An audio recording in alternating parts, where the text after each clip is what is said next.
Hi, welcome to this video. In today's video, we're going to have an introduction to heap and heapq in Python. So a heap is a special tree-based data structure that satisfies the heap property.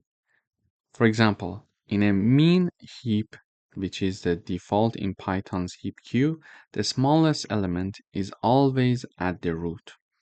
And in a max heap, the largest element is always at the root and can be simulated in Python. So Python provides the heapq module, which implements a binary heap using a list. It is efficient for priority queue operations, finding the smallest or largest elements, and optimizing algorithms like shortest path. And we use them because getting the smallest and largest element is very fast in Python using heap queues.